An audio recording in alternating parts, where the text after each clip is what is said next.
Quand vous avez de grandes ambitions, il faut commencer quelque part. Chris est le fondateur du programme de recherche spatiale africaine. Dans son jardin, il tente de construire le premier avion à réaction ougandais et espère bientôt propulser un satellite dans l'espace. Nous sommes censés avoir au moins une sonde dans l'orbite de la Terre dans les 4 ou 5 prochaines années.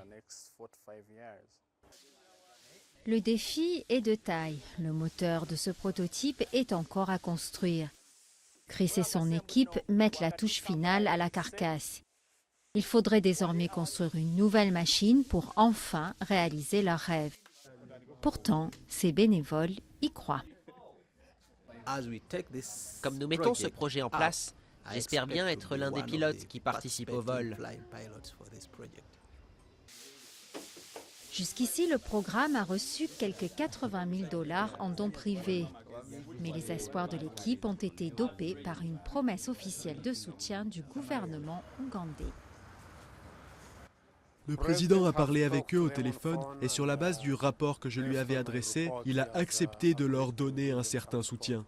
Le montant est gardé secret. L'Ouganda lancé dans la conquête spatiale, c'est un projet qui plaît bien dans les rues de Kampala, la capitale.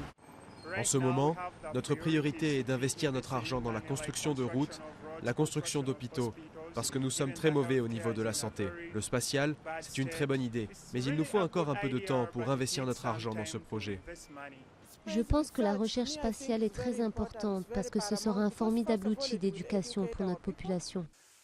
Mais les ambitions de Chris n'ont pas toujours été très bien vues. Il admet même que parfois, les gens le prennent pour un fou.